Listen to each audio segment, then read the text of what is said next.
spectroscopy discuss microwave spectroscopy intensity of spectral lines. Microwave spectroscopy intensity of spectral lines. Microwave spectroscopy discuss either spectroscopy intensity of spectral line depend very important property transition probability. We discuss transition probability spectral line intensity depend very important property. The probability for transition in our microwave spectra, we can discuss about that delta J equal to plus or minus 1. നമ്മൾ microwave spectroscopy പ്രകാരം പറഞ്ഞു ഈ transition probability പ്രകാരം microwave spectroscopy യിലുള്ള electronic transition ന്റെ probability എന്ന് പറയുന്നത് delta J equal to plus or minus 1 ആണ് എന്നുള്ള കാര്യം നമ്മൾ എന്താക്കി പറഞ്ഞു. അപ്പോൾ ഈ പറയുന്ന microwave spectroscopy യിലെ delta J equal to plus or minus 1 എന്ന് പറയുന്ന transitions മാത്രമേ ഉണ്ടാവുകയുള്ളൂ നടക്കുകയുള്ളൂ. ഈ പറയുന്ന എല്ലാ ട്രാൻസിഷൻസിനും ഒരേ ഇന്റൻസിറ്റി ആകണമെന്ന് നിർബന്ധം ഇല്ല. Delta J equal to plus or minus 1 ആയിക്കൊള്ളട്ടെ, പക്ഷേ പ്ലസ് ഓർ മൈനസ് 1 ട്രാൻസിഷനിലുള്ള എല്ലാ ട്രാൻസിഷൻസിനും ഒരേ ഇന്റൻസിറ്റി ആണ് അല്ലെങ്കിൽ ആകണമെന്ന് യാതൊരു നിർബന്ധവും ഇല്ല. The intensity of the spectral line that must be depends upon population of states. ഈ പറയുന്ന സ്പെക്ട്രൽ ലൈനുകളുടെ ഇന്റൻസിറ്റി എന്ന് പറയുന്നത് പോപ്പുലേഷൻ ഓഫ് സ്റ്റേറ്റ്സിനെ എന്താക്കുന്നുണ്ട്, ഡിപ്പെൻഡ് ചെയ്യുന്നുണ്ട്. The intensity of spectral lines that must depends upon population of states. Population of സ്റ്റേറ്റ്സിനെ എന്താക്കുന്നുണ്ട്, depend ചെയ്യുന്നുണ്ട്. Ready? ഇവിടെ നോക്കുക, there are two factors which determine the population of state. Population of state നെ determine ചെയ്യുന്ന രണ്ട് factor ഉണ്ട്. ഒന്നാമത്തെ ഫാക്ടർ ആണ് നമ്മൾ പറയുന്നത് this is Boltzmann distribution. നമ്മൾ സ്റ്റാറ്റിസ്റ്റിക്കൽ തെർമോഡൈനാമിക്സിലൊക്കെ പഠിച്ചതുപോലെയുള്ള Boltzmann distribution ആണ് നമ്മൾ പറയുന്ന ഒന്നാമത്തെ factor that can be depends upon the population of state. According to Boltzmann distribution, we can be written as Nj by N0 അല്ലെങ്കിൽ N upper by N lower. എങ്ങനെ വേണമെങ്കിലും എഴുതാം. E raised to minus delta Ej by Kt. According to Boltzmann distribution, Nj by N0 equal to E raised to minus delta Ej by Kt എന്നാണ് എന്താവുക വരിക. Clear? In this case, we can discuss about if increasing the J value, larger will be the value of B, therefore more rapid decrease in Nj by N0. ഒരു ട്രാൻസിഷന്റെ കേസിൽ എത്ര കണ്ട് J value കൂടുന്നുവോ അത്ര കണ്ട് B value എന്താവും കൂടും. അങ്ങനെ J value കൂടുന്നതിനനുസരിച്ച് B വാല്യൂവിന് റാപ്പിഡ് ഇൻക്രീസ് സംഭവിക്കും. അതുവഴി Nj by N0 എന്ന് പറയുന്നത് എന്താവും, ലോവർ ആയിട്ട് എന്താവും മാറും. ഇതാണ് നമ്മൾ പറയുന്ന ഒന്നാമത്തെ കാര്യം. പോപ്പുലേഷൻ ഓഫ് സ്റ്റേറ്റിനെ ഡിപ്പെൻഡ് ചെയ്യുന്ന ഒന്നാമത്തെ ഫാക്ടർ ആണ് ഈ പറയുന്ന ബോൾട്സ്മാൻ ഡിസ്ട്രിബ്യൂഷൻ. ബോൾട്സ്മാൻ ഡിസ്ട്രിബ്യൂഷൻ പ്രകാരം Nj by N0 equal to E raised to minus delta Ej by Kt ആണ്. എത്ര കണ്ട് ഒരു ട്രാൻസിഷനിൽ J വാല്യൂ കൂടുന്നുവോ അത്ര കണ്ട് B വാല്യൂവിന് റാപ്പിഡ് ഇൻക്രീസ് സംഭവിക്കും. അതുവഴി Nj by N0 വാല്യൂ എന്താവും, കുറയും. ഇനി ഈ പോപ്പുലേഷൻ ഓഫ് സ്റ്റേറ്റിനെ ഡിപ്പെൻഡ് ചെയ്യുന്ന രണ്ടാമത്തെ ഫാക്ടർ എന്ന് പറയുന്നത് ഇതാണ്. This is degeneracy of rotational energy levels. Rotational energy ലെവലുകളുടെ degeneracy ആണ് നമ്മൾ പറയുന്ന രണ്ടാമത്തെ factor. Degeneracy of rotational energy levels is the second factor we can be discuss about. Here, the degeneracy of rotational energy levels we can be represented as it is 2J plus 1 fold degenerate. ഏത് rotational energy level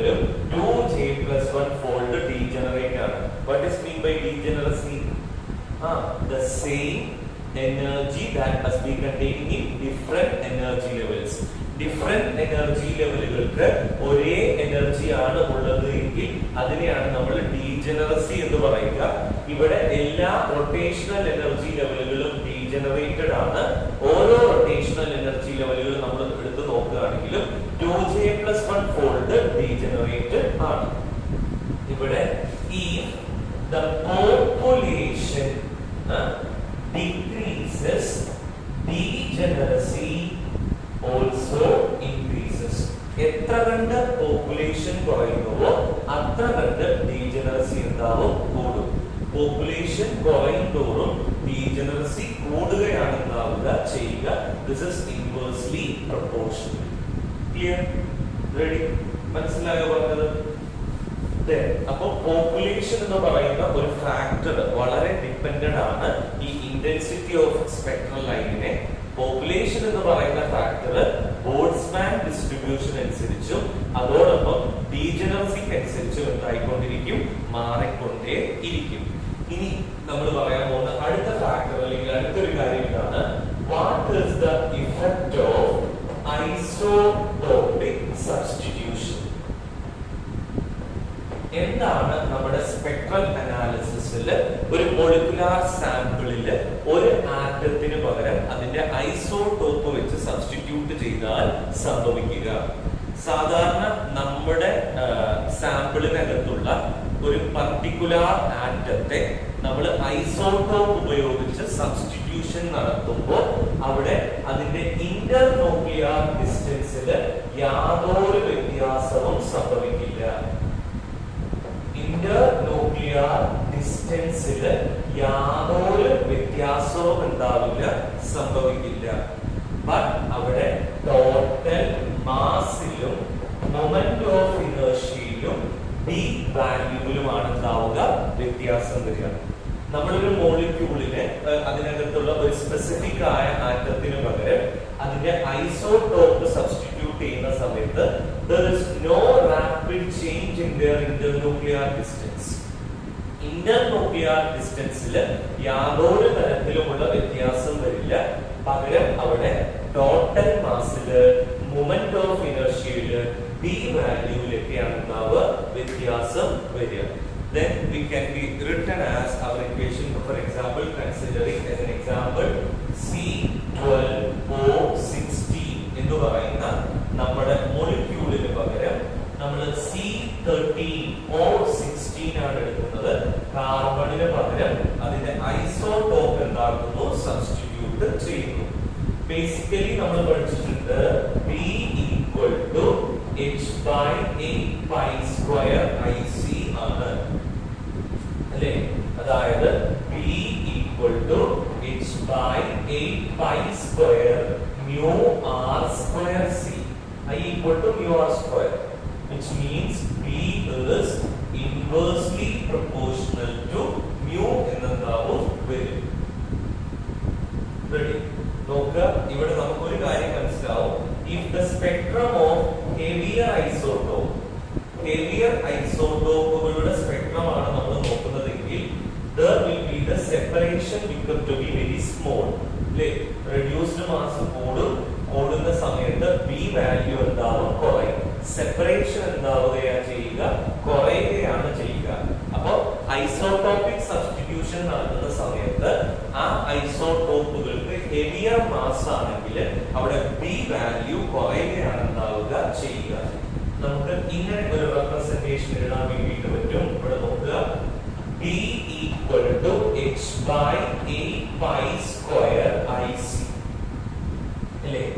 B prime is equal to H/8π²I'/C. Isotopic substitution നടത്തുന്ന സമയത്ത് അപ്പോ B/B prime is equal to I'/I equal to mu prime by mu എന്ന് നമുക്ക് എഴുതാൻ വേണ്ടിയിട്ട് എന്താവും പറ്റും. B/B prime is equal to I'/I equal to mu prime by mu എന്ന് നമുക്ക് എഴുതാൻ വേണ്ടിയിട്ട് എന്താവും സാധിക്കും. അപ്പൊ പറഞ്ഞു വന്നത് ഇത്രയേ ഉള്ളൂ. നമ്മുടെ മോളിക്യൂളിനകത്ത് ഒരു സ്പെസിഫിക് ആയ ആറ്റത്തിന് പകരം ഐസോടോപ്പ് ഉപയോഗിച്ച് റീപ്ലേസ് ചെയ്യുമ്പോൾ ഇന്റർന്യൂക്ലിയർ ഡിസ്റ്റൻസിൽ വ്യത്യാസം വരില്ല, പക്ഷേ ടോട്ടൽ മാസിലും മൊമെന്റ് ഓഫ് ഇനേർഷ്യയിലും റൊട്ടേഷണൽ കോൺസ്റ്റന്റ് ബിയിലും വ്യത്യാസം വരും. കാരണം B is inversely proportional to 1/v. അതായത് ഹെവിയർ ഐസോടോപ്പുകൾ ഉപയോഗിച്ച് നമ്മൾ സബ്സ്റ്റിറ്റ്യൂട്ട് ചെയ്യുന്ന സമയത്ത് ബി വാല്യൂ കുറയുകയാണ് ചെയ്യുക. Then we can make it as an equation b by v prime equal to I prime by I equal to mu prime by mu. Clear? Then there is a next thing we can discuss about. This is non-rigid rotor. Non-rigid rotor. നോക്കുക, ഒരു തൊട്ടു മുന്നേ നമ്മൾ കഴിഞ്ഞ ക്ലാസ്സിൽ derivation ചെയ്തതാണ് ഒരു rigid diatomic മോളിക്യൂളിന്റെ. ആ റിജിഡ് ഡയാറ്റോമിക് മോളിക്യൂളിന്റെ ഡെറിവേഷൻ ചെയ്ത സമയത്ത് നമ്മൾ സ്പെക്ട്രൽ ലൈനുകൾ തമ്മിലുള്ള separation in terms of wave number നമ്മൾ എഴുതിയിരുന്നു 2b × J+1 എന്ന്. അതായത് സ്പെക്ട്രൽ ലൈനുകൾ തമ്മിലുള്ള സെപ്പറേഷൻ 2b ആണെന്നാണ് നമ്മൾ എന്താക്കിയത് മനസ്സിലായത്. പക്ഷേ എക്സ്പെരിമെന്റലി നമ്മൾ നോക്കുന്ന സമയത്ത് മുന്നോട്ട് പോകുന്തോറും സ്പെക്ട്രൽ ലൈനുകൾ തമ്മിലുള്ള സെപ്പറേഷൻ കുറയുകയാണ് ചെയ്യുന്നത് with increasing J value. J value കൂടുന്നതിനനുസരിച്ച് മുകളിലേക്ക് പോകുന്തോറും റൊട്ടേഷണൽ എനർജി ലെവലുകൾ തമ്മിലുള്ള അകലം കുറയുകയാണ് എന്താകുന്നത് ചെയ്യുന്നത് എന്നാണ് മനസ്സിലാകുന്നത്. തിയററ്റിക്കലി നമ്മൾ പഠിച്ചു നേരത്തെ ഒരു റിജിഡ് ഡയാറ്റോമിക് മോളിക്യൂളിന്റെ കാര്യത്തില് ഓർമ്മയില്ലേ, J+1 കൊടുത്തത് J കൊടുത്തത് ചെയ്തത്. ആ സമയത്ത് നമ്മൾ പഠിച്ചിരുന്നു 2b സെപ്പറേഷൻ. 2b × J+1 ആണ് എനർജി ലെവലുകൾ തമ്മിലുള്ള അകലം. അതായത് 2b സെപ്പറേഷൻ ആണ് ഉള്ളത് എന്നാണ് തിയററ്റിക്കൽ ആസ്പെക്ട് നമ്മളെ സൂചിപ്പിക്കുന്നത്. പക്ഷേ എക്സ്പെരിമെന്റൽ പ്രൂഫ് ഇതാണ്, മുന്നോട്ട് പോകുന്തോറും J വാല്യൂ കൂടും. പക്ഷേ J വാല്യൂ കൂടുന്നതിനനുസരിച്ച് ഈ പറയുന്ന റൊട്ടേഷണൽ എനർജി ലെവലുകൾ തമ്മിലുള്ള അകലം കുറയുകയാണ് ഉണ്ടാകുന്നത് ചെയ്യുന്നത്. B വാല്യൂ കുറയുകയാണ് ഉണ്ടാകുന്നത് ചെയ്യുന്നത്. ഈ B വാല്യൂ കുറയുക എന്ന് പറഞ്ഞാൽ there is an increase in bond length അല്ലേ? J വാല്യൂ കൂടുന്നതിനനുസരിച്ച് ബോണ്ട് ലെങ്ത് കൂടും. ബോണ്ട് ലെങ്ത് കൂടുക വഴി B വാല്യൂ എന്താവും കുറയും. അതായത് നമ്മുടെ അസംഷൻ റിജിഡ് ബോണ്ട് അല്ലെങ്കിൽ ഡയാറ്റോമിക് മോളിക്യൂളുകൾക്ക് റിജിഡ് ബോണ്ട് എന്നുള്ളത് ഓൺലി ഒരു അപ്രോക്സിമേഷൻ ആണ് എന്ന് അവിടെ എന്താവും തെളിഞ്ഞു വരും. അതായത് ഒരിക്കലും ഒരു മോളിക്യൂളിന്റെ ഒരു ഡയാറ്റോമിക് മോളിക്യൂളിന്റെ ബോണ്ട് റിജിഡ് ആയിരിക്കുകയില്ല. അതാണ് ഇതിനകത്ത് നമുക്ക് കിട്ടുന്ന പ്രൂഫ്. റിജിഡ് ആയി കൺസിഡർ ചെയ്തപ്പോഴാണ് സ്പെക്ട്രൽ ലൈനുകൾ തമ്മിലുള്ള അകലം എന്ന് പറയുന്നത് 2b ആണെന്ന് പറഞ്ഞത്. പക്ഷേ എക്സ്പെരിമെന്റലി നമുക്ക് മനസ്സിലായി മുന്നോട്ട് പോകുന്തോറും J വാല്യൂ കൂടുന്നു. J വാല്യൂ കൂടുമ്പോൾ ബോണ്ട് ലെങ്ത് കൂടുന്നു. ബട്ട് ആ സമയത്ത് B വാല്യൂ കുറഞ്ഞിട്ട് സ്പെക്ട്രൽ ലൈനുകളുടെ അല്ലെങ്കിൽ റൊട്ടേഷണൽ എനർജി ലെവലുകൾ തമ്മിലുള്ള അകലം കുറയുകയാണ് ഉണ്ടാകുന്നത് ചെയ്യുന്നത്. റെഡി? റൊട്ടേഷണൽ എനർജി ലെവലുകൾ തമ്മിലുള്ള അകലം കുറയുകയാണ് ഉണ്ടാകുന്നത് ചെയ്യുന്നത്. അതുകൊണ്ട് തന്നെ നമ്മൾ മനസ്സിലാക്കുന്നു ഒരു റിജിഡ് ബോണ്ട് ഡയാറ്റോമിക് മോളിക്യൂളുകളുടെ കാര്യത്തിൽ റിജിഡ് ബോണ്ട് എന്ന് പറയുന്നത് എന്താണ്? അതൊരു തരം അപ്രോക്സിമേഷൻ ആണ്. എല്ലാ ബോണ്ടുകളും എന്താണ്? ഇലാസ്റ്റിക് ആണ് എന്നുള്ള വിവരമാണ്. At the same extent all bonds are become to be elastic. J value കൂടുന്തോറും മോളിക്യുലർ റൊട്ടേഷൻ എന്താകും? കൂടും. അങ്ങനെ മോളിക്യൂൾസ് ഫാർ അപ്പാർട്ടിലേക്ക് മാറാൻ വേണ്ടിയിട്ട് എന്താവും? തുടങ്ങും. ഒരിക്കലും ഒരു ബോണ്ടും എന്തല്ല? റിജിഡ് അല്ല. ഡയാറ്റോമിക് മോളിക്യൂളുകളുടെ ബോണ്ടുകളെല്ലാം തന്നെ സെയിം എക്സ്റ്റെന്റിൽ എന്താണ്? ഇലാസ്റ്റിക് ആണ്. അത് സ്ട്രെച്ച് ചെയ്യുകയും കംപ്രസ് ചെയ്യുകയും ഒക്കെ എന്താവും ചെയ്യും. കേട്ടോ? അങ്ങനെ വരുമ്പോൾ അതിന്റെ fundamental frequency in terms of wave number നമ്മൾ എഴുതുകയാണെങ്കിൽ 1/2πc root k by mu ആയിരിക്കും. ready?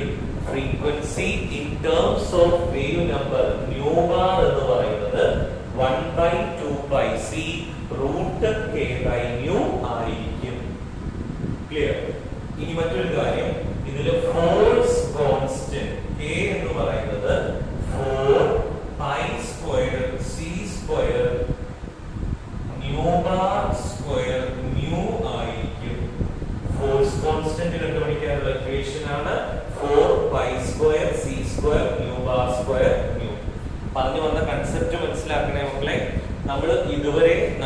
ഡയാറ്റോമിക് മോളിക്യൂളിന്റെ ബോണ്ട് റിജിഡ് ആയിട്ടാണ് കൺസിഡർ ചെയ്യുന്നത്.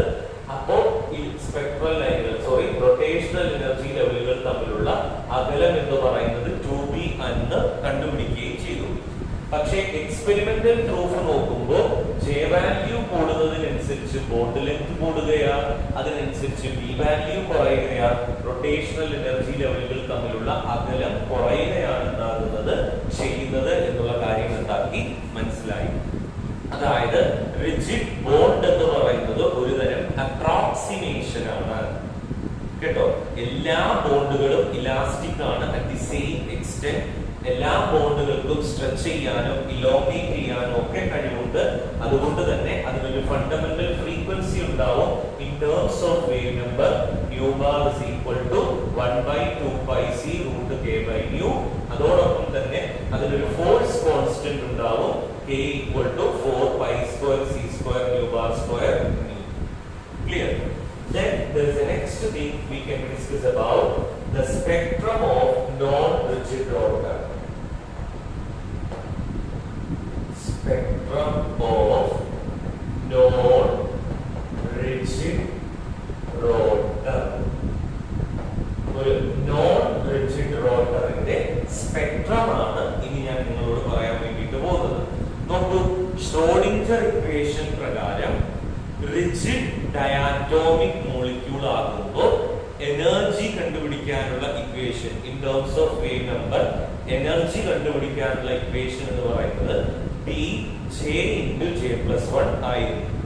പക്ഷേ ഇവിടെ ഇപ്പൊ നമുക്ക് മനസ്സിലായി അതൊരു നോൺ റിജിഡ് ആണ് മോളിക്യൂളുകൾ. അങ്ങനെ വരുമ്പോൾ energy in terms of wave number കണ്ടുപിടിക്കാനുള്ള ഇക്വേഷൻ ഷ്രോഡിംഗർ തന്നെ കണ്ടുപിടിച്ചു വെച്ചിരിക്കുന്നതാണ്. അതേ സെറ്റപ്പിൽ തന്നെ വരുന്നതാണ്. This is B j/j+1 minus dj²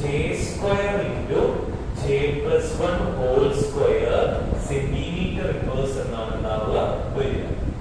Epsilon j equal to B j/j+1 minus dj²j+1 whole square centimeter inverse എന്നാണ് വരിക. ഇതില് d യെ നമ്മൾ വിളിക്കുന്ന പേരാണ് സെൻട്രിഫ്യൂഗൽ ഡിസ്റ്റോർഷൻ കോൺസ്റ്റന്റ്. d യെ നമ്മൾ വിളിക്കുന്ന പേരാണ് സെൻട്രിഫ്യൂഗൽ ഡിസ്റ്റോർഷൻ കോൺസ്റ്റന്റ് എന്നാണ് നമ്മൾ എന്താക്കുക പറയുക. For a rigid diatomic, non-rigid diatomic molecule, the d and b values are related by an equation d equal to 4b³ mu bar square. ഒരു non-rigid diatomic molecule ആയി consider ചെയ്യുന്ന സമയത്ത് d എന്ന് പറയുന്ന distortion കോൺസ്റ്റന്റിന്റെ equation 4b³ mu bar square ആണ്. ഇവിടെ നോക്കൂ, b യുടെ ഇക്വേഷൻ നമുക്കറിയാം h/8π² ic ആയിരുന്നു b, നമ്മുടെ റൊട്ടേഷണൽ കോൺസ്റ്റന്റ്. ന്യൂ ബാർ തൊട്ട് മുന്നേ നമ്മൾ പറഞ്ഞു fundamental frequency in terms of wave number 1/2πc root k by mu ആണ്. ഇവിടെ b ക്ക് പകരവും ന്യൂ ബാറിന് പകരവും ഇതെന്താക്കുക, സബ്സ്റ്റിറ്റ്യൂട്ട് ചെയ്യുക. അപ്പൊ d equal to 4 into h/8π² ic whole cube divided by 1/2πc root k by mu whole square എന്നാവും വരും. Substitute ചെയ്ത് കഴിഞ്ഞാൽ നിങ്ങൾക്ക് d യുടെ വാല്യൂ ഇവാലുവേറ്റ് ചെയ്ത് കിട്ടും. ചെയ്ത് നോക്കണം, നിങ്ങളത് ചെയ്താൽ d യുടെ വാല്യൂ കിട്ടുക h³ divided by 32π⁴ I² R² CK എന്നാണ് ഉണ്ടാവുക വരിക. ചെയ്ത് നോക്കണം കേട്ടോ. The centrifugal distortion constant h³ divided by 32π⁴ I² R² CK എന്നാണ് എന്താവുക വരിക. റെഡി അല്ലേ? ക്ലിയർ? ദെൻ അപ്പോൾ എന്താണ് നമ്മൾ ഒരു നോൺ റിജിഡ് റോട്ടർ ആയിട്ട് കൺസിഡർ ചെയ്യുമ്പോൾ എനർജി കണ്ടുപിടിക്കാനുള്ള ഇക്വേഷൻ ഇതാണ്. Epsilon j equal to bj × j+1 minus dj² × j+1 whole square. Non rigid rotor ആയിട്ട് കൺസിഡർ ചെയ്യുമ്പോൾ, റിജിഡ് റോട്ടർ ആയിട്ട് കൺസിഡർ ചെയ്യുമ്പോഴോ B J into J plus one. ഓർക്കണേ, അങ്ങനെ തന്നെ മനസ്സിലാക്കി വെക്കണം. ഇനി അങ്ങനെയാണെങ്കിൽ ഇവിടെ നോക്കൂ, എനിക്ക് സെലക്ഷൻ റൂൾ അറിയാമല്ലോ, delta J equal to plus or minus one. എനിക്ക് ഒരു ഇലക്ട്രോൺ അല്ലെങ്കിൽ നമ്മുടെ അറ്റോമിക് പാർട്ടിക്കിളിന്റെ ട്രാൻസിഷൻ ജെയിൽ നിന്ന് ജെ പ്ലസ് വണ്ണിലേക്ക് നടക്കുന്നു എന്ന് കരുതുക.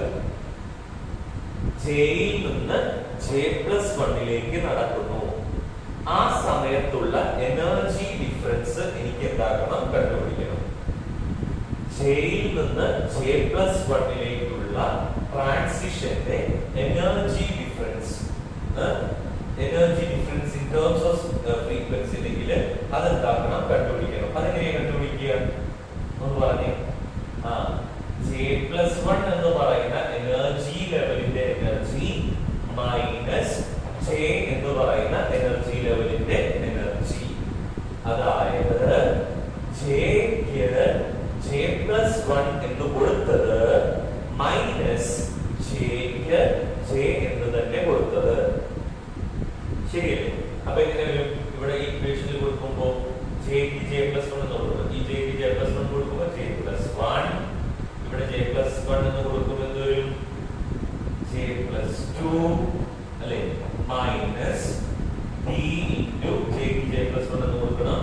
അപ്പൊ J plus one whole square, ഇവിടെ ജെ പ്ലസ് വൺ എന്ന് കൊടുക്കുമ്പോൾ J plus two whole square. ഇതാണ് ജെ പ്ലസ് വൺ എന്ന് കൊടുത്താൽ വരിക. ജെക്ക് ജെ പ്ലസ് വൺ കൊടുത്താൽ B J into B J plus one, ഇവിടെ ജെക്ക് ജെ പ്ലസ് വൺ എന്ന് കൊടുത്താൽ J plus two minus D J plus one whole square J plus two whole square. ഇത് വരും മൈനസ് ജെക്ക് ജെ തന്നെ കൊടുത്തത്. അപ്പൊ എങ്ങനെ വരും? B J into J plus one minus D J square into J plus one whole square. Ready? ഈ ചെയ്തത് നിങ്ങൾ എന്താക്കുക, എക്സ്പാൻഡ് ചെയ്യുക. A plus B whole square multiply ചെയ്യാനുള്ളതൊക്കെ മൾട്ടിപ്ലൈ ചെയ്യുക. then you can get it as 2b j plus 1 minus 4d j plus 1 whole cube centimeter inverse എന്നുണ്ടാവും വരും. നിങ്ങൾ ഞാൻ ക്വസ്റ്റ്യൻ തരുന്ന സമയത്ത് ഇതേപടി എക്സ്പാൻഡ് ചെയ്തിട്ട്, ഇവിടെ ഒരുപാട് സ്റ്റെപ്പുകൾ ഉണ്ടാവും. എക്സ്പാൻഷൻ ഉണ്ട്, സ്ക്വയർ എക്സ്പാൻഷൻ ഉണ്ട്, മൾട്ടിപ്ലിക്കേഷൻ ഉണ്ട്. ചെയ്തിട്ട് ഇത് തന്നെയാണോ കിട്ടുന്നത് എന്ന് എനിക്ക് പറഞ്ഞു തരണം. നോക്കുക, 2b j plus 1 minus 4d into J plus one whole cube എന്നാണ് ചെയ്തു കഴിഞ്ഞാൽ എന്താവുക വരിക. ക്ലിയർ? മറ്റേത് എന്തായിരുന്നു? രണ്ട് റൊട്ടേഷണൽ എനർജി ലെവലുകൾ തമ്മിലുള്ള എനർജി ഡിഫറൻസ് എന്തായിരുന്നു? 2b into J plus one അല്ലേ? അവിടെ എനർജി കണ്ടുപിടിക്കാനുള്ള equation b into B J into J plus one അല്ലേ? ഇവിടെ ഇതിന് നമ്മളൊരു നോൺ റിജിഡ് ഡയാറ്റോമിക് മോളിക്യൂൾ ആക്കുന്ന സമയത്ത് എനർജി കണ്ടുപിടിക്കാനുള്ള equation B J into J plus one minus B J square into J plus one whole square. Selection rule എല്ലാത്തിനും same തന്നെ. Energy ലെവലുകൾ തമ്മിലുള്ള ഡിഫറൻസ് കണ്ടുപിടിച്ചാൽ കിട്ടുക 2b j plus 1 minus 4d j plus 1 whole cube. കേട്ടോ? ചെയ്തു നോക്കണം, expand ചെയ്ത് ചെയ്യണം, ചുമ്മാ ഇതന്നെ എഴുതി തരരുത്. Okay, ready? അപ്പോ ബാക്കി നമുക്ക്